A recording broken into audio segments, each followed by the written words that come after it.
আলম হাসানের বউ কি বলে শুনেন, তারপরও কি আর গল্প।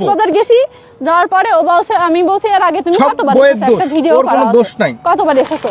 তখন ও বলছে যে আমি 2-3 বার আসিছি। আমি বলছি কার সাথে এসেছো? বলছে আমার ব্যাচমেট। দুইটি বউ চলে গেছে, এটা 3 নাম্বার করে বলে ফেলছে আব্বু তুমি তো তোমার বান্ধবীদের সাথে আসিলে। ওর ছেলে পর্যন্ত আমার বলেছে আমার আব্বুর অনেকগুলো মানে ব্যাচমেট ছেলেদের থেকে মেয়ে ফ্রেন্ড বেশি আছে, আর আমার খালি মেয়েদের দোষ, ওর কোনো দোষ নাই। আমি নাম নেব না, ও যা বলছিল সব সত্যি। ওর বাসায় কাজ কামও করাই, ভিডিও একটা করে বিয়ে করবে আর ভিডিও বানাবে, ডলার কামাবে। ও ভিডিও করে না, কাজ করার সময় ভিডিও করে না, কিন্তু যখন ঝামেলা বাজে তখন ওইগুলো ভিডিও করে রেখে দেয়। আর আমি যে মুখে বলছি এগুলো আপনারা বিশ্বাস, মানে আমি যে মুখে বলছি আপনারা বিশ্বাস করবেন কি? সবাই করে বউ ব্যবসা, এ করে মেয়ে ব্যবসা, সাথে গ্যাঞ্জাম করে আমি ফোন এক এক সময় এক একটা মেয়ে নিয়ে ব্যবসা করে, কিন্তু ওর ছবি তারপরে ছেড়ে দেয়, ওই মেয়েও ভাইরাল ও ভাইরাল। এই দেখেন এই যে কোনো নাম্বার নেই, কিন্তু মানে আমি মাত্র ঢুকালাম সিম, দেখেছেন কোনো নাম্বার নেই।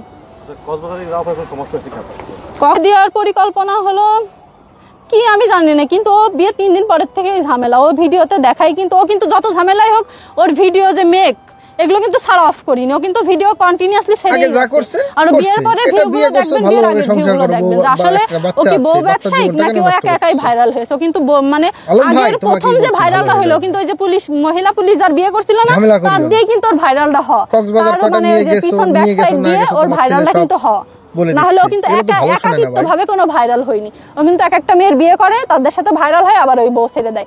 এখন আমাকে বলছে তোর আমি ছেড়ে দেবো, তোর নিয়ে আমি কোনো সংসার করবো না।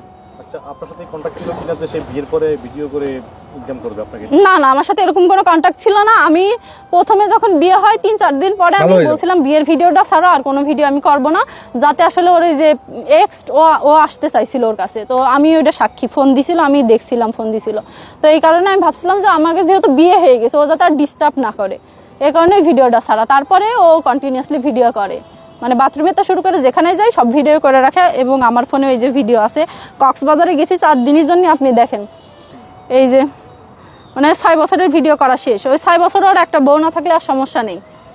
এই দেখেন কক্সবাজারের সবগুলো, কিন্তু এই যে সব কক্সবাজারে দেখেছেন। মানুষ কি কক্সবাজারে যে এরকম ছবি তোলে ভিডিও করে? আর ভিডিও তো আমার ফোনে এত নেই, সব কক্সবাজারের যা আছে, মানে এখন ফোনে যা আছে সব কক্সবাজারের, দেখা যাচ্ছে না, সব কক্সবাজারের। আচ্ছা, আমরা দেখলাম যে আপনারা হাসিখুশি ভাবে বিমানে করে কক্সবাজার যাচ্ছেন। ও আসলে মানুষের দেখানোর জন্য আর ওর এক্স কে জ্বালানোর জন্য, তাছাড়া কিছু না। খাতি সুতি বস্তি সবসময় বলে ওই এক্সই ভালো ছিল, আগের পুলিশ বউ ভালো ছিল, তুই খারাপ, তুই পতিতা। ওর মানে ওর ওই আপনারা যে কিছুদিন আগে শুনছিলেন না, ডায়লগ কি, ওর প্রথম শেষ ডায়লগই হলো যে আমি পতিতা বিয়ে করি, তুই এত ভালো। তোর এই ভিডিওটা ভালো লাগলে লাইক কমেন্ট শেয়ার করে দিবেন। আসসালামু আলাইকুম।